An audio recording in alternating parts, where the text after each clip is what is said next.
በሰፈራችን አዲስ ተጋቢዎች ተከራይተው ገቡ። በጣም ያምራሉ። ሲወጡም ሲገቡም አንድ ላይ ነው፣ አይለያዩም። በጣም ያስቀናሉ። እኔም ሁሌ እያየኋቸው በቅናት እረላለሁ። አንድ ቀን እኔም እንደዚህ የሚያስቀና ትዳር ይኖረኛል እላለሁ። ግን ያደረብኝ የቅናት መንፈስ በረታና ባሏን ልነጥቃት ፈለኩ። አልፎ አልፎ ብቻውን ሲወጣ አየዋለሁ። ምቹ ጊዜ እየጠበቅኩ ከተለዋለሁ። በአይኔ ሰፈር ሰው መሆኔን ስላወቀ ሰላም መባባል ጀመርን። ሆነ ብዬ እየቀረብኩት ሄድኩኝ። አንድ ቀን ፍጠጥ ብዬ ሻይ ጋብዘኝ አልኩት። ሳቅ ብሎ ደሞ ለሻይ አለና ይዞኝ ካፌ ሄድን። የምፈልገውን ጋበዘኝ። ያኔ ስልክ ተለዋወጥን። አልፎ አልፎ ሜሴጅ እንጻጻፋለን። እንዲሁም አልፎ አልፎ እየተገናኘን ሻይ ቡና ማለትን ልማድ አደረግነው። አንድ ቀን ግን ቤት ምሳ ጋበዝኩት። ሚስቱ ሥራ በሆነ ሰዓት ከሥራ ወጥቶ መጣ።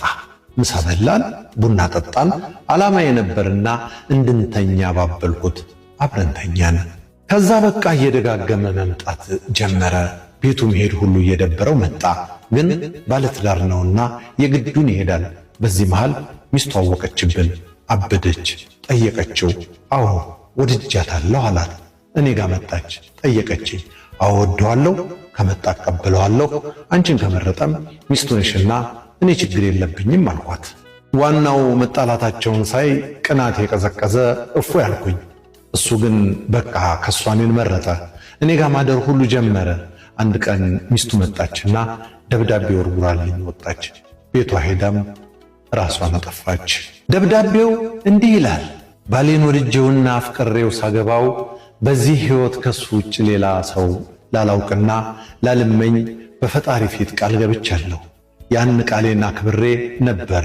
እሱ ግን በፈጣሪ ፊት የገባውን ቃል ገና በዓመታችን ብዙም ሳንቆይበት አፈረሰው። ባሌን ተይልኝ ብልሽ አንቺም ካልጠፋ ሰው ባለትዳር ወደድሽና ትዳራችንን አፈረሽው። ሕልሜ በአንድ ሰው ተወስኖ መኖር ነበር። አንቺ በጠበጥሽ።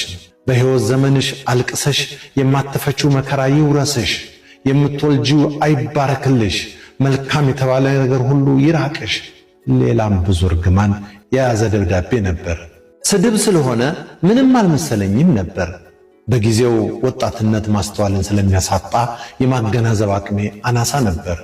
ባሏም ሚስቱ ራሷን ካጠፋች በኋላ በቃ አገርን ቀይር ብሎኝ አውሮፓ ጠቅልለን ገባን። በሕጋዊ መንገድ ተጋባን።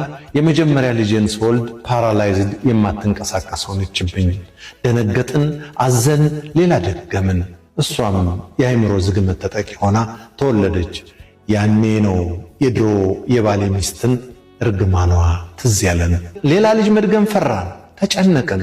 2 በሽተኛ ልጆች ይዘን እንዴት እንኖር? በጣም ከበደን። እኔ ሥራ ትቼ ቤት እነሱ ጋር መዋል ጀመርኩ። ሚስቱ በሕይወት ብትኖር አፈላልጌ እግሯ ስር ወድቄ ይቅርታ ጠይቃት ነበር። ግን የለችም፣ ሞታለች። በሰቀቀንና በጭን